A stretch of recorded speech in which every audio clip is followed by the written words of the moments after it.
Oh, merci Seigneur Jésus. Merci Seigneur Jésus. Que ça se passe pendant qu'on parle de toi. Alléluia. Gloire à Jésus.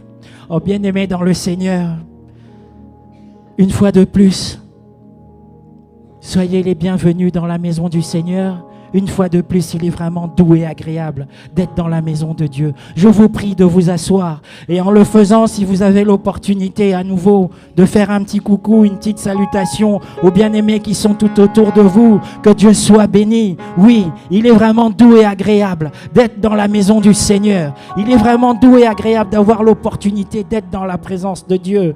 Toutes les salutations aux bien-aimés. Salutations à mon Père. Salutations à notre maman, salutations aux bien-aimés qui travaillent autour de notre Père. Salutations aux aînés dans le Seigneur. Salutations aux grands frères, ceux qui ont commencé la marche avant nous. Salutations. Et salutations au peuple de Dieu. Salutations à tous les serviteurs qui sont là, tous ceux qui travaillent pour Jésus-Christ, qui sont présents parmi nous, même dans l'anonymat. Soyez salués. La paix du Seigneur Jésus-Christ vous soit donnée en abondance. Amen. Alors, bien-aimés dans le Seigneur, je suis vraiment dans la joie d'avoir l'opportunité de me tenir devant vous en ce jour de dimanche. Je suis vraiment dans la joie et je me sens privilégié. Je sens un besoin de dire merci. Et bien-aimés, merci au Seigneur et merci à vous aussi de nous accepter parmi vous ce matin. Et sans plus tarder, nous souhaitons partager quelque chose autour de la parole de Dieu. Nous souhaitons partager quelque chose autour de ce qui est éternel, autour de ce qui est au-delà du temps. Nous souhaitons partager quelque chose autour de ce qui restera quand le temps sera fini, ce qui est éternel. Ce qu'on ne peut ni enlever, ni changer, ni modifier. La parole éternelle de Dieu. Et j'ai envie de redire que Dieu nous fasse grâce, que ça se passe pendant qu'on parle de lui. Alors ce matin, j'aimerais parler d'un thème, conquête et conquérant. Conquête et conquérant. Que de choses à dire autour de la conquête. Que de choses à dire autour des conquérants. Que de choses à dire autour de la parole de Dieu. Oui, nous souhaitons parler encore de ce qui concerne la conquête. Nous souhaitons avoir un regard un peu particulier sur quelque chose en rapport avec la conquête. Et nous souhaitons partager quelque chose aussi autour des conquérants. Oui, bien-aimés, la conquête, un sujet qui ne t'est plus étranger, un sujet qui, bien sûr, ne te laissera plus indifférent. Nous sommes des enfants de Dieu et pour essayer de redonner un contexte, le peuple de Dieu, sorti d'Égypte, se met en marche. On parle de conquête. Mais ce qu'on voulait partager autour de cette conquête, c'est nous rappeler. Il se lance à la conquête, le peuple de Dieu. Il va à la conquête. Oui, ils vont à la conquête. Il va à la conquête. Il y a certainement des conquérants. Mais, c'est quoi le fondement de cette conquête? Pour beaucoup de nos bien-aimés, c'est juste un rappel. Mais cette conquête, elle est basée sur quoi? Cette conquête, elle est fondée sur quoi? Des personnes se lancent à la conquête. Oui, nous sommes à l'église, nous sommes le peuple de Dieu. C'est quoi le fondement de la conquête? Qu'est-ce qui nous donne la force, l'énergie et l'assurance de dire « je vais à la conquête ». Nous avons écouté beaucoup de choses en rapport avec ce sujet. Mais j'aimerais insister sur quelques points ce matin. Un peuple entier se lance à la conquête. Mais il s'appuie sur quoi? Il se fonde sur quoi? Nous allons lire. C'est tellement merveilleux de lire la parole de Dieu. Si tu en as la possibilité, je t'invite à te tenir debout. Si tu as une copie de la Bible, sinon on recourt aux écrans, j'espère qu'ils sont opérationnels. Nous sommes dans le livre de Deutéronome, chapitre 10, verset 11. Le livre de Deutéronome, chapitre 10, verset 11. Je vais lire dans ma version. L'Éternel me dit, lève-toi, va, marche à la tête du peuple, qu'ils aillent prendre possession du pays que j'ai juré à leur père de leur donner. Amen. Je vous prie de vous asseoir. Oui, bien-aimés, sans aborder tout le sujet, nous voyons là que la conquête, elle est fondée sur une promesse. Nous sommes des enfants de Dieu. Pour celui qui lit souvent la parole ou qui a passé du temps, j'aime bien le dire, qui a passé du temps dans la maison de Dieu, il sait qu'il y a quelqu'un qui n'est pas un homme pour mentir, ni le fils d'un homme pour se repentir. Et la promesse est en rapport avec cette personne qui ne ment pas, qui fait ce qu'elle dit. La promesse est en rapport avec Dieu. Dieu a fait une promesse. Et à un certain temps, un peuple se lève. Et à cause de cette promesse, il se lance à la conquête. La conquête, pour les enfants de Dieu, elle est basée sur une promesse. Elle est appuyée sur une promesse. Elle est adossée sur une promesse. Elle est posée. Elle repose carrément sur la promesse de Dieu. Sur le contexte ici du passage, le peuple est sorti d'Égypte. La main de Dieu a été manifestée puissamment. Le peuple a été libéré, sorti d'Égypte, traversé la mer Rouge et en marche. Il y a la terre promise. Mais pour le peuple, et pour celui qui a je le redis, du temps dans la maison de Dieu, je ne veux pas trop parler d'expérience. Il a quand même soit une connaissance plus ou moins exacte de ce qui s'est passé dans le contexte et l'environnement du livre de Deutéronome. Et il a peut-être une idée ou entendu parler que Dieu a fait la promesse. Le peuple s'est mis en route. Mais il y a beaucoup de choses qui se produisent, qui se sont produites et qui se produiront autour de la conquête. L'Éternel me dit, lève-toi, va, marche à la tête du peuple, qu'ils aillent prendre possession du pays que j'ai juré à leur père de leur donner. Tu sais, bien-aimé, j'ai vraiment voulu commencer en insistant, en posant clairement les bases. La conquête pour l'enfant de Dieu, elle repose sur la promesse de Dieu. Et comme c'est Dieu qui a fait la promesse, elle va s'accomplir. Parce que Dieu ne ment pas. Dieu n'est pas un homme. Au sens où un homme te dit, oui, je vais le faire, ou je te promets que je ferai ceci.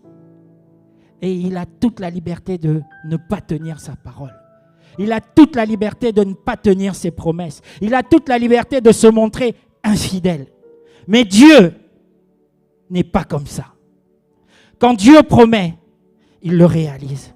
Je parle de celui qui a passé du temps dans la prière, de celui qui a l'habitude de se balader avec sa Bible, de celui qui a l'habitude de lire la parole, de méditer. Il sait que la promesse de Dieu, elle est certaine. Il sait que la promesse de Dieu, elle s'accomplit. Il sait que même si ça prend du temps, ça va arriver. Celui qui connaît, celui qui a une communion, celui qui a une alliance avec le Seigneur, il sait que quelle que soit la durée de la nuit, le jour va apparaître. Amen. Alors bien-aimés, la promesse, la conquête, elle est basée sur une promesse. La conquête, elle est basée sur une promesse. Tu sais, le monde dans lequel nous vivons, il n'y a pas que des enfants de Dieu autour de nous. Et l'aspect de conquête n'est pas spécifique aux chrétiens. Le monde dans lequel nous vivons, nous pouvons aussi écouter des personnes, entendre parler de personnes ou de groupes de personnes qui se lancent à la conquête, qui décident d'aller prendre possession d'un espace ou d'un environnement, parfois par la force. Et souvent, ces personnes-là le font avec des motivations qui leur sont propres. Ces personnes peuvent peut-être avoir besoin de prendre le contrôle de quelque chose qui existe, d'un espace, d'une richesse, d'un objet de valeur. Et pour des raisons qui leur sont propres, elles décident d'aller à la conquête. Mais pour l'enfant de Dieu, pour le chrétien, il se lance dans la conquête en fonction des promesses de Dieu, en fonction de la promesse. Je veux dire, c'est tellement plus intéressant en réalité quand on prend de la hauteur et on regarde. C'est en fait beaucoup plus intéressant parce qu'au final, tu ne fais que suivre des instructions. Tu ne fais qu'appliquer ce qui t'a été dit en sachant que celui qui a parlé, quand il a parlé, il accomplit. Quand il a dit, c'est ainsi que ça va se faire.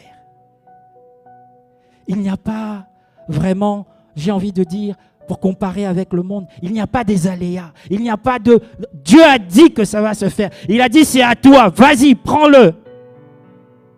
Ben vas-y, monte. Prends-le. C'est à toi. La promesse sur laquelle repose ta conquête. Évidemment, c'est important que quand tu te lances dans la conquête, j'ai envie de décrire celui qui se lance dans la conquête comme un conquérant. Et j'ai envie de dire que c'est intéressant à ce moment que le conquérant s'appuie sur la promesse. C'est intéressant que le conquérant se lance à la conquête, étant adossé aux promesses de celui qui ne ment pas, aux promesses de celui qui ne se dédie pas, aux promesses de celui qui accomplit et accompagne sa parole. Mais qu'est-ce qui se passe sur le chemin de cette conquête? Je vais le dire autrement. Qu'est-ce qui se passe pendant le processus de la conquête? Tu es chrétien, je vais beaucoup revenir avec cette tournure. Tu es chrétien, tu passes du temps, tu pries, tu as ta Bible. Tu ne la tiens pas seulement sous les aisselles, mais tu la consultes, tu lis, tu médites, tu apprends. Tu te rends compte que pendant la conquête, il se passe beaucoup de choses. Conquête et conquérant. Tu te rends compte que pendant cette conquête, il se passe beaucoup de choses.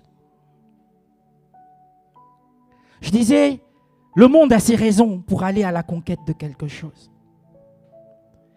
Et l'enfant de Dieu, il serait intéressant que sa raison de se lancer à la conquête, que sa raison puisse être la promesse de Dieu. Oui, la promesse de Dieu. Et si nous revenons sur le passage, nous étions dans le livre de Deutéronome, vous vous rendrez compte que, parlant de promesse, je ne me suis même pas placé au début. C'est ainsi que je parle d'un processus. Je cite la référence du livre de Deutéronome, chapitre 10, verset 11.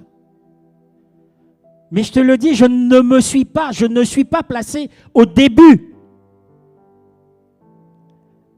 Quelqu'un de plus averti pourrait te dire que je recule et je vais regarder dans le livre de la Genèse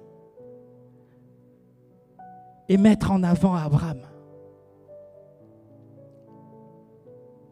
J'avais envie à un moment de dire conquête, reconquête et conquérant. Un observateur avisé pourrait te dire, mais même si je repartais en arrière et je remontais à l'époque du père Abraham, et là j'aurais une autre vision, une autre vue de la promesse. J'aurais un autre aperçu de la promesse. Cette promesse qui a été faite, qui fait que nous nous retrouvons plus tard dans le livre de Deutéronome, avec Moïse qui est là, il y a tout un contexte. On reparle de cette conquête. On reparle des personnes à qui on demande d'aller prendre possession du pays que Dieu a juré à leur père de leur donner. Depuis Abraham jusqu'à ce moment où Moïse parle, il y a eu un processus. Je vais citer des choses qu'un chrétien connaît, mais accorde-moi cette grâce de pouvoir rappeler ces choses. Il y a Abraham qui est appelé par Dieu. Il y a Abraham qui reçoit l'appel du Seigneur. Et dans l'essence de cet appel, le Seigneur lui dit, sors, va dans l'endroit que je te montrerai. Je te donnerai possession. Conquête et conquérant. Mais quelque part, conquête, reconquête. Si tu repars au moment d'Abraham, Abraham part. Il prend son épouse Sarah. Il prend son neveu Lot. Il prend tous les biens qu'ils ont et ils se mettent en route. L'appel du Seigneur. Quand tu liras, l'Éternel dit à Abraham, Genèse chapitre 12, verset 1, l'Éternel dit à Abraham, va-t'en de ton pays, de ta patrie et de la maison de ton père, dans le pays que je te montrerai. Il se met en route. Il se met en route vers la destination que Dieu va lui montrer. Il se met en route. Genèse 12, 6. Genèse chapitre 12, verset 6. Abraham parcourut le pays jusqu'au lieu nommé Sichem, jusqu'aux chênes de Morée. Les Cananéens étaient alors dans le pays. Je ne vais pas aborder tout le sujet, mais je vais juste montrer quelque chose. Qu'est-ce que j'essaye de mettre en évidence? Un processus. Un processus. Il est parti avec son épouse et son neveu, et avec tous les biens qu'il avait, mais il est sorti. Il est parti vers l'endroit que Dieu lui a montré. Et il a marché, il a obéi, d'accord, il y a beaucoup de choses. Il a marché, il a suivi le chemin. Il a avancé. Et Genèse chapitre 12, verset 6 nous montre qu'il a parcouru le pays. Il a parcouru le pays. La Bible nous précise que les Cananéens étaient alors dans le pays. Il y a un processus. Mais Abraham parcourt une première fois ce territoire. Et si tu regardes dans ta Bible, dans ta version de la Bible, j'espère que tu verras ceci. C'est qu'Abraham a parcouru, il a continué à marcher, et dans sa marche, il est descendu jusqu'en Égypte. Je n'insiste pas sur la chronologie. Mais si tu lis ta Bible, tu verras que c'est ce qui s'est passé. J'espère. Je pense que dans ma Bible, c'est ce qu'il y a. Il a parcouru le pays. Il est allé jusqu'en Égypte. Et il s'est passé ce qui s'est passé après. Qu'est-ce que je dis maintenant? Je parle d'un processus. Je suis toujours sur l'aspect de la conquête. Mais je suis en train de parler d'un processus. J'aime bien récapituler, même à mi-parcours, même en plein de parcours. J'aime bien redire qu'on parle de la conquête. On parle de la conquête. Conquête qu'il serait bon de baser sur une promesse. Conquête pour laquelle la promesse a été faite depuis des temps anciens. Et dans le processus, une personne qui a répondu à l'appel du Seigneur a pour une partie déjà parcouru le pays, parcouru l'espace, parcouru le territoire. Et la Bible nous précise que pendant qu'Abraham parcourait le pays, les Cananéens étaient là. À ce moment, il y a Abraham. À ce moment-là, dans le temps, il y a Abraham, il y a sa femme Sarah, il y a son neveu Lot, et il y a les biens qu'ils ont avec eux. Je parle d'un processus, je parle de la promesse sur laquelle est appuyée la conquête. La conquête repose sur une promesse. Abraham est descendu en Égypte. Je saute, je ne m'appesantis pas. Mais tu peux, en parcourant ta Bible, ta copie de la Bible, peut-être comprendre que Abraham est descendu en Égypte et viendra un temps après Abraham descendu en Égypte, sorti d'Égypte. Viendra un temps où, après Abraham,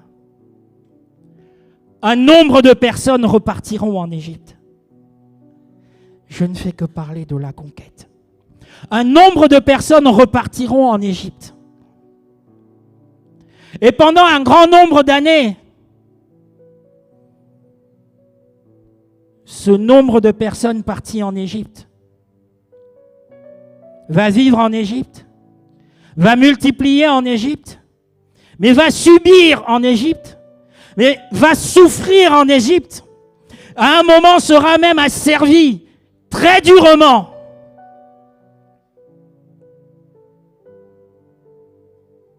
Ça n'a pas changé que la promesse était là. Ça n'a pas changé que malgré l'asservissement, malgré la souffrance, malgré la difficulté, la promesse est là. Bien-aimé, si tu pries, si tu passes du temps dans la maison de Dieu, si tu passes du temps dans la présence de Dieu, j'aime beaucoup dire même parfois dans le secret. Ce n'est pas le but. C'est pour ça que je parle de manière un peu étendue. Si tu passes parfois du temps dans le secret, peut-être que tu as déjà écouté que ce qui vient d'en haut ne repart pas là-haut sans avoir produit son effet. Alléluia. Alléluia.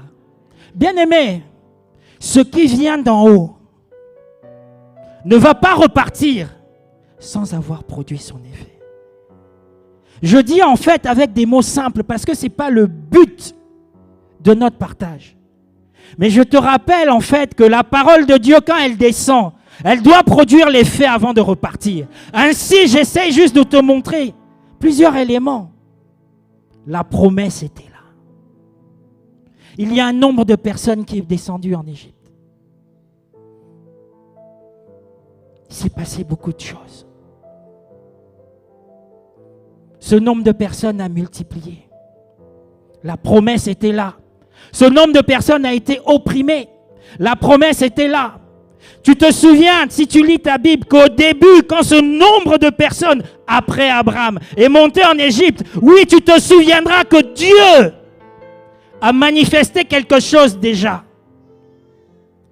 Quand ce nombre de personnes est descendu en Égypte, Dieu avait déjà manifesté quelque chose. Je parle de Joseph.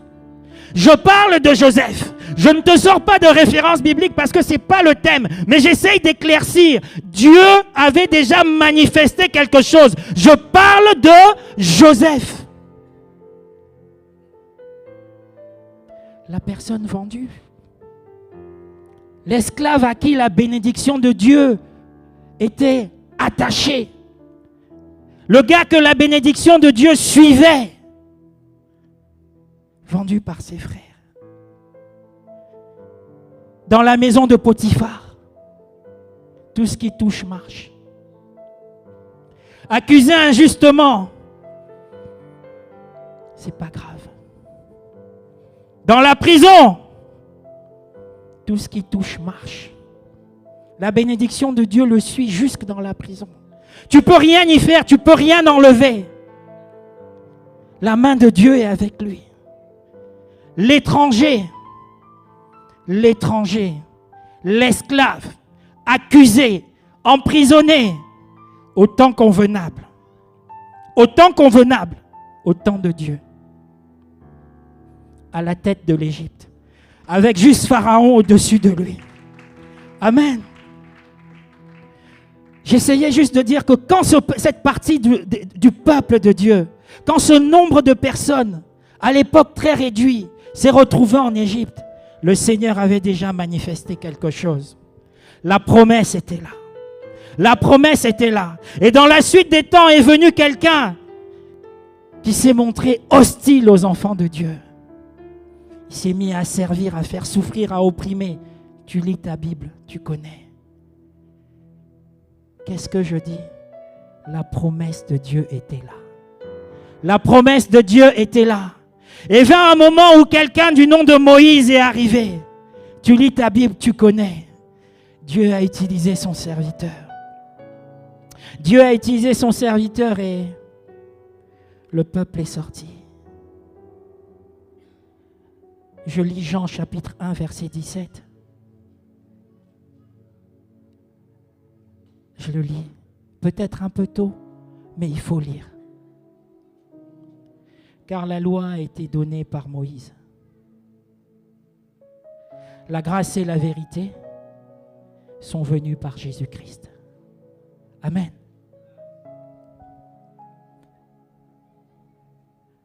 Le Seigneur permet à Moïse d'être là. Et Moïse fait l'œuvre pour laquelle Dieu l'a appelé. Et Moïse travaille. Et qu'est-ce que je dis? La promesse est là. La promesse est là. Le nombre de personnes qui est rentré en Égypte n'est plus le même nombre de personnes qui sortent de l'Égypte. Sous la main puissante de Dieu. La promesse de Dieu est là. La promesse de Dieu est là. Ce n'est plus 70 personnes qui étaient en Égypte. C'est tout un peuple qui sort de l'Égypte. Et la promesse de Dieu est là. Et la promesse de Dieu est là. Et le peuple marche. Et le peuple marche. Et celui qui lit la parole, qui est dans le secret avec Dieu, qui est dans l'intimité avec le Seigneur, a une meilleure compréhension de ce qui s'est passé. Je parle d'un processus. Et nous arrivons à ce passage de Deutéronome chapitre 10, verset 11. L'Éternel me dit, lève-toi, va, marche à la tête du peuple, qu'ils aillent prendre possession du pays que j'ai juré à leur père de leur donner. Amen. Et tu lis ta Bible et tu comprends qu'il s'est passé beaucoup de choses. Mais la promesse était là. Et le processus de la conquête était en train de se dérouler. Appuyé sur la promesse. Appuyé sur la promesse. Reposant sur la promesse. Nous avons eu, je vais le répéter, un privilège énorme il y a quelques mois d'être quelque part avec notre pasteur et d'écouter des choses extraordinaires. Je parle de la conquête. Et pendant que le peuple marche, suivant le plan de Dieu et dans le temps de Dieu, Moïse est repris. Mais la conquête est en cours. Et la promesse est toujours là. La promesse est toujours là. La promesse est toujours là. Vient un temps où Moïse est parti. Et Dieu, dans son amour, dans sa souveraineté, Moïse, le serviteur de Dieu, est parti.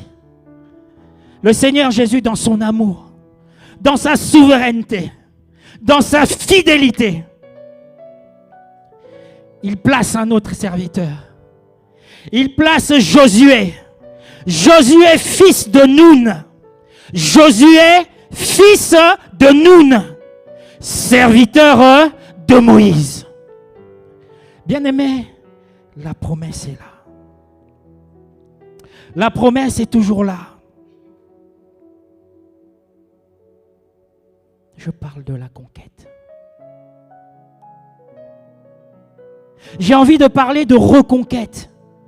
Parce que je me souviens qu'Abraham a parcouru le pays. Et quand il a parcouru, la Bible nous dit que les Cananéens étaient dans le pays. Et le temps a passé. Moïse a fait ce que Dieu lui a demandé de faire. J'aime relire. J'aime relire Jean chapitre 1, verset 17, n'est-ce pas? Car la loi a été donnée par Moïse. La grâce et la vérité sont venues par Jésus-Christ. Moïse est parti et Josué est là. Josué, fils de Nun, serviteur de Moïse. Il était le serviteur de Moïse. Et le fils de Nun se retrouve à conduire par la grâce de Dieu le processus de la conquête. Et la promesse est là. Et la promesse est là. Bien-aimé, si je devais m'arrêter tout de suite, je souhaite juste que tu retiennes qu'il y a un processus. Dieu, assurément, est à l'œuvre. Assurément, Dieu est en train d'agir dans ta vie. Je vais dire quelque chose, pardonnez un peu la vulgarité. Je vais dire quelque chose pour mon frangin. Je vais dire quelque chose pour mon frangin de tous les jours. Je vais lui dire, tu as raison. Dieu est à l'œuvre. Dieu ne nous a jamais abandonnés. Dieu fait toujours. Bien-aimé,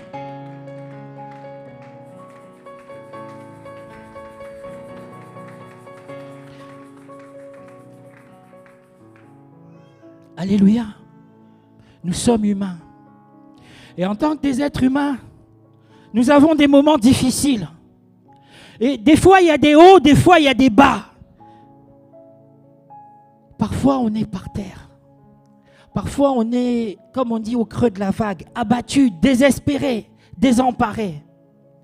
Et parfois, on a des... Dieu permet qu'il y ait quelqu'un qui arrive, qui te trouve complètement abattu et qui te dit, mais non, il faut que tu te relèves. Ne défaille pas. Ne te laisse pas aller. Oui, ne te laisse pas aller. C'est un processus. La promesse est là. La promesse est là. La promesse est là. Le processus, c'est la conquête. Oh bien-aimé, la promesse est là.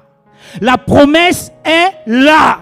Ce que Dieu a dit que tu auras, tu auras. Ce que Dieu a dit. Amen. Ce que Dieu a dit qu'il fera, il va le faire. Ne défaille pas. Même quand tu n'arrives plus, arrive. Même quand tu ne peux plus, peux seulement. Quand tu n'arrives plus, arrive seulement. Arrive seulement. Oh, si tu parfois, c'est pas de l'orgueil, hein? Si parfois tu es dans le secret, si parfois tu es dans la présence de Dieu, si parfois tu lis la Bible, s'il arrive que tu lises la Bible, un serviteur de Dieu dit, je peux tout par celui qui me fortifie. Bien-aimé, donc qu'est-ce que j'essaye de te partager? La conquête, le conquérant là, la promesse est là. La promesse est là. Bien-aimé, je vais dire des choses peut-être que je ne devais pas dire dans le temps, mais je les dis maintenant. Dieu t'emmène quelque part. Est-ce que tu es conscient? Est-ce que tu es arrivé à réaliser que Dieu t'emmène quelque part? Oh, tu es chrétien, tu sais, il y a des jours où on pleure. Tu es chrétien, tu sais, il y a des jours où on est abattu. Tu es chrétien, tu sais, il y a des jours où on ne peut plus. Oh, bien-aimé, tu es chrétien, tu sais, il y a des jours où on ne sait plus comment on va faire. Pardonnez-moi. Il y a des jours où on n'arrive plus. On n'arrive plus, bien-aimé. En tout cas, je vais vous dire la vérité, je parle pour moi. Il y a des jours où je n'arrive pas. Il y a des jours où c'est plus possible. Je parle pour moi. Il y a des jours comme ça. Il y a des jours où tu te caches pour pleurer. Il y a des jours où, oh, bien-aimé, si tu m'écoutes parler, tu diras, oh, le gars là, oh, il est loin comme ça. Est-ce qu'il prie même celui-là? Bien-aimé, il y a des jours où c'est dur. Il y a des jours où c'est dur. Je ne parle pas de l'argent, je parle pas de... Je te dis, il y a des jours où c'est dur. Oh, bien-aimé, il y a des jours, je parle pour moi, je ne sais pas pour toi. Pour toi, je ne connais pas. Oh. Pour moi, il y a des jours où je pleure. Il y a des jours où je pleure. Il y a des jours où j'arrive, je dis, Dieu m'a abandonné. Il y a des jours où je dis, Dieu m'a abandonné. Bien-aimé, tu vois, je me tiens devant toi par la grâce de Dieu. C'est pas une émotion qui est fabriquée, c'est que j'essaye seulement de te dire la vérité, qu'il y a des jours où je pleure, il y a des jours où je n'arrive plus, il y a des jours où je n'arrive pas.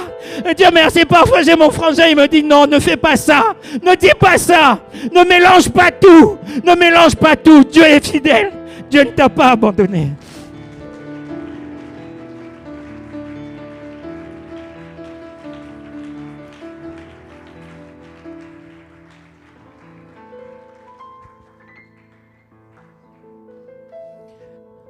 Seigneur Jésus, merci. Merci Jésus. Bien-aimé, alors c'est comme ça que dans toute la faiblesse qui me caractérise, je te partage ces choses. Je suis seulement un être humain. Je parle pour moi. Moi, parfois, je pleure. Parfois, je cache mon regard. Parfois, je me cache pour pleurer. Parfois, je dis, Seigneur, je ne comprends plus. Parfois, Seigneur, pourquoi tu permets ça? Mais non, Dieu ne t'a pas abandonné. Dieu ne t'a pas abandonné. Dieu ne t'a pas abandonné. Dieu est à l'œuvre. Et je te rassure, mon frère, je te rassure, ma soeur. Dieu t'emmène quelque part. Amen. Dieu t'emmène quelque part. Donc même quand tu n'arrives plus, je disais, arrive seulement. Même quand c'est plus possible, possible seulement. Marche seulement avec Dieu. Ne cherche pas à tout comprendre. Marche seulement. Parfois c'est dur. Parfois c'est terrible. Mais marche seulement.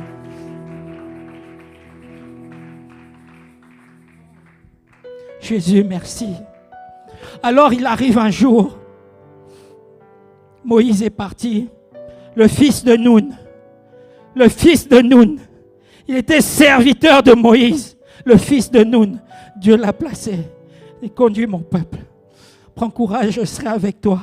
Josué chapitre 1 verset 5. Nul ne tiendra devant toi tant que tu vivras. Je serai avec toi. Alléluia. Je serai avec toi. Comme j'ai été avec Moïse. Oh bien-aimé. Tu sais, le fils de Noun, il était le serviteur de Moïse. Il était le serviteur de Moïse. Grâce qu'il avait, on ne maîtrise pas tout. J'ai envie de me souvenir, si je me suis trompé, pardonne-moi, mais j'ai envie de me souvenir qu'il avait cette grâce de pouvoir accompagner son maître à certains endroits. Là où les autres s'arrêtaient, j'ai cru comprendre, peut-être que j'ai mal compris, qu'à certains endroits, il pouvait arriver là où les autres s'arrêtaient. Il pouvait voir des choses. J'ai envie de dire à ma compréhension, peut-être avec mes erreurs, puisse le Seigneur me pardonner. Mais j'ai envie de dire que quand le Seigneur lui dit, je serai avec toi, comme j'ai été avec Moïse. J'ai envie de dire que le serviteur de Moïse, là, le fils de Noun, quand Dieu lui dit qu'il sera avec lui, comme il a été avec Moïse, j'ai envie de dire que le fils de Noun, il comprend de quoi il s'agit. Il sait de quoi il s'agit. J'ai envie de dire, il a vu ce que Dieu a fait avec Moïse. Il a vu ce que Dieu a fait dans la vie de Moïse. Alors quand Dieu lui dit, vas-y, je serai avec toi comme j'ai été avec ton maître. J'ai envie de dire, Josué comprend de quoi il s'agit. Et Dieu lui dit, je ne te délaisserai point. Je ne t'abandonnerai point. Oh bien-aimé, la promesse est toujours là. La promesse est toujours là. La conquête, c'est un processus. Et le processus, il est en train de s'accomplir. C'est pour ça que je te dis, bien-aimé, Dieu t'emmène quelque part. Oh bien-aimé, tu sais, parfois tu ne vas pas tout comprendre. Mais Dieu t'emmène quelque part. Dieu t'emmène quelque part.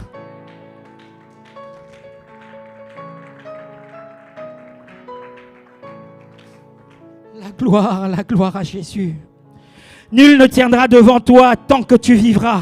Je serai avec toi, comme j'ai été avec Moïse. Je ne te délaisserai point. Je ne t'abandonnerai point. La tâche est immense. Le chemin, il est très certainement long. Il y a certainement des obstacles. Il y a certainement des montagnes. Il y a certainement des vallées. Il y a peut-être quelque part sur la route de l'obscurité. Il y a peut-être quelque part sur la route des embûches. Il y a peut-être quelque part sur la route des puissances redoutables qui sont bien au-delà de ce que tu peux imaginer. Mais l'homme de Galilée, je saute dans le temps pour te présenter une autre facette. Mais l'homme de Galilée dit quoi? Voici, je suis avec vous tous les jours jusqu'à la fin des temps. La promesse est là. La promesse est là. La promesse est là. La promesse est là. Bien-aimé, bien-aimé. Je dis autrement. Jésus-Christ de Nazareth t'emmène quelque part. Oh, je suis en train de lire depuis un bon moment ce qui est dans l'ancienne alliance. Mais détrompe-toi. Jésus-Christ t'emmène quelque part. Jésus-Christ t'emmène quelque part. J'ai envie que tu puisses regarder que même du côté de l'ancienne alliance, quand il y avait le voile, la route était déjà tracée. La route était déjà tracée. À ce moment-là, il fallait la loi. La route était déjà tracée. La vérité, c'est Jésus-Christ de Nazareth. La vérité, c'est Jésus-Christ de Nazareth. Oh, il t'emmène quelque part. Jésus-Christ de Nazareth t'emmène quelque part. Jésus-Christ de Nazareth t'emmène quelque part. Le chemin est déjà tracé. La gloire à Jésus. Alors, s'il te plaît, mon frère, ma soeur, prends courage. Prends courage. L'émotion, ce n'est pas une émotion fabriquée. Parce que tu es chrétien. Parfois, j'aime beaucoup dire, je parle à un chrétien. Oh, toi qui n'es pas chrétien, pardonne-nous. Il peut arriver qu'on dise des choses que tu ne comprends pas. Pardonne-nous. On ne veut pas te blesser. On ne veut pas te manquer de respect. Mais souvent, les enfants de Dieu ont le défaut, s'il faut le dire, de se montrer tels qu'ils sont. Ils évitent d'être hypocrites. Quand ils sont faibles, ils disent je suis faible. Quand ils n'arrivent pas, ils disent je n'arrive pas. Et à ce moment-là, ils savent qu'ils sont faibles et ils disent toi qui es fort, viens m'aider. Seigneur Jésus, viens m'aider. Seigneur Jésus, j'ai besoin de toi. C'est comme ça que nous sommes. Nous comptons sur Jésus. Tu sais, nous n'avons que Jésus. Oh, merci Seigneur. Nous n'avons que toi. Alors, bien-aimés, le processus, il se déroule. La promesse est là. J'ai dit des choses qui peut-être sont devant, mais elles sont là. Jésus-Christ. Jésus-Christ. Jésus-Christ.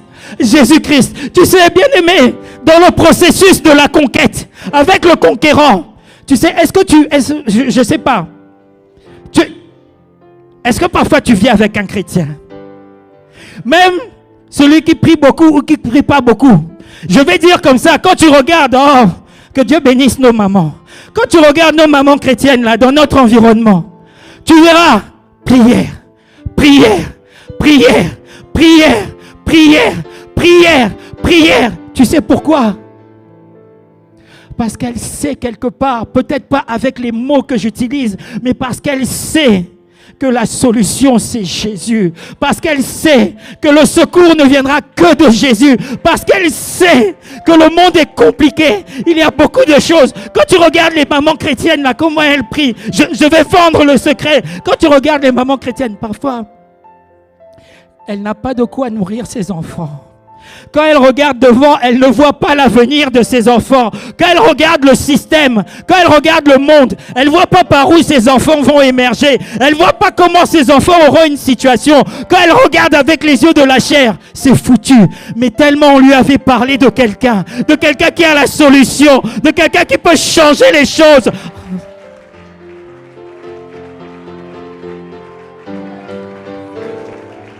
Merci Jésus.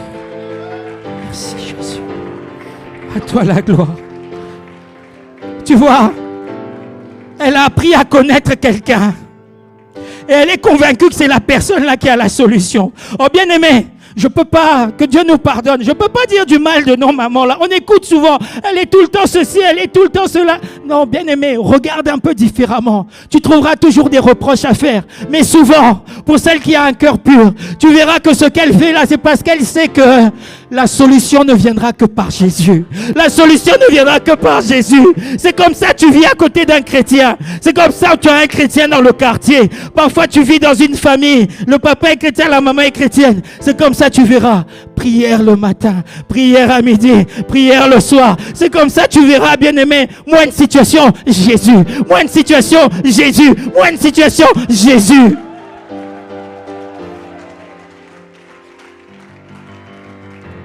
La gloire à Jésus. c'est au final parce que ces mamans-là, elles savent qu'il n'y a que Jésus qui peut donner la solution. Alors il faut les pardonner. Il ne faut pas leur en vouloir. C'est la seule solution qu'elles ont. C'est pour ça que tu les vois, elles sont seulement là. Jésus, Jésus, Jésus. Du 1er au 30, elles sont là. Jésus, Jésus, Jésus. Je t'en supplie, sois indulgent avec elles. Parce que tu vois, toi tu regardes d'une certaine façon. Mais la pauvre, elle n'a personne pour lui venir en aide. Elle n'a personne pour lui faire accéder au système. La seule personne qu'elle connaisse, qui peut la recevoir sans audience, qui peut apporter une solution, c'est Jésus. Amen. C'est Jésus.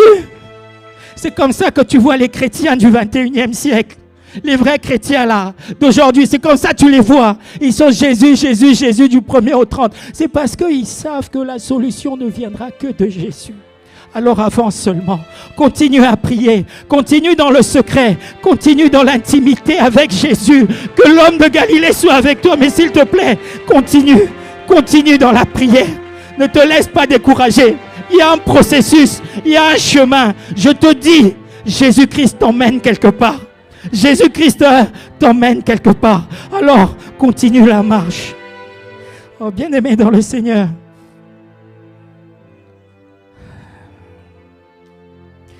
Je suis contraint de ne pas aller trop loin à partir de maintenant. À partir de là, je ne peux plus aller trop loin. Et ce qui est important, c'est ce qui appartient à Jésus, ce qui amène les intérêts de Jésus, c'est ça qui est important. Le plan de l'homme n'est pas important, c'est le plan de Dieu qui est important. Alors je disais, les choses se passent quand on parle de Jésus. Alors il est important de parler de Jésus. Il est important de parler de l'homme de Galilée. Il est important de celui qui nous a dit quelque chose. Je parle en fait de la conquête. Je parle de la promesse. Je parle de celui qui était, qui est et qui vient bientôt. En fait, qu'est-ce que je suis en train de dire? Je suis seulement en train de dire que Jésus-Christ est Seigneur. Je suis seulement en train de dire que celui qui t'a aimé le premier, il sait ce qu'il veut faire avec toi. Alléluia.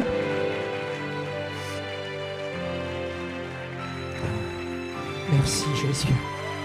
Merci Seigneur Jésus. Merci Jésus.